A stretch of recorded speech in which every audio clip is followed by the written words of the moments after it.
Hi guys, it's Mrs. Wine, and this week's lesson is going to be all about how we blend colors in our artwork.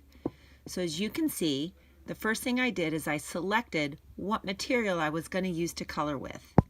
I decided to use colored pencils because it's one of my favorite, but you could just as easily use crayons. So the next thing I had to do is I had to pick which group of colors that I wanted to blend. It's going to work best if you stick with just a few colors. I chose warm colors, yellows, oranges, reds, pinks. I would suggest using either warm colors or cool colors, greens, blues, and violets. Then what I like to do is for each flower, I'm going to choose just two colors to blend.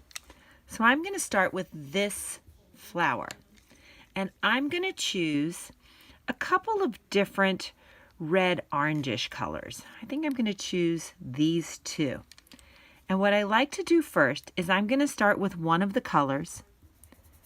And I'm just going to color with a soft pressure. This color is kind of dark. And you can see that I'm going slowly around the edges. I'm coloring in one direction.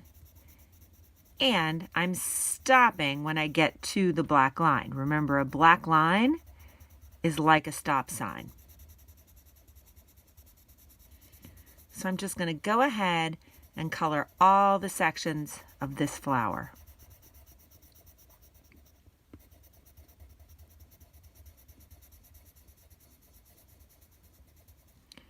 Then when I'm finished, I'm going to take the second color and I'm going to blend the two together. I'm just checking for my peekaboo spaces. So now I'm going to take the second color that I have, the one that's a little brighter and a little more orangish, and I'm going to blend those colors together. Blending just means that I'm mixing those two colors.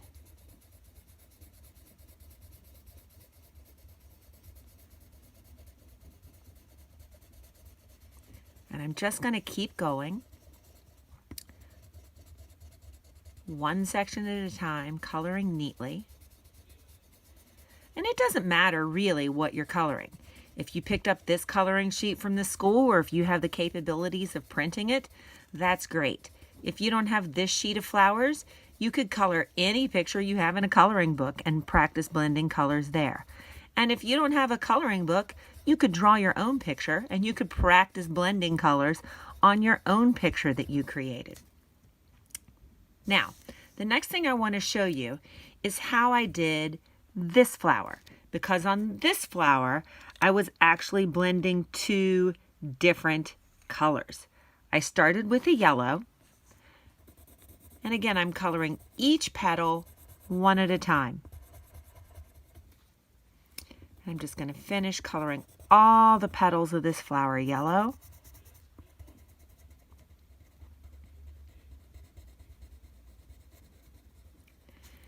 Then, as you can see when I blended, I didn't use the same amount of that orangish color that I was using.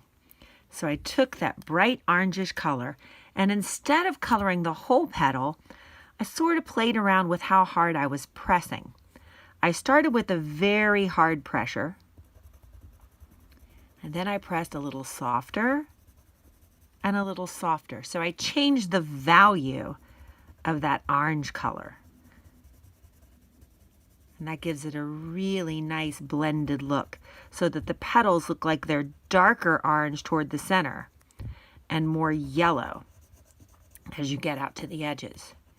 If you're taking a walk outside with your family, this would be a great time to stop and look at the flowers and to see how the colors are actually blended in those flowers. So I want you to have some fun this week. See what you can do. See how you can blend colors, whether you're coloring flowers or anything else. And I can't wait to see the work that you send me. You can either scan the work or you can take a picture of the work. Remember, you can either post it to our Google Classroom page or you could have someone help you email it to me. My email address is on our website. I look forward to seeing your work. I hope you're staying safe and having a good time making art. Bye, guys.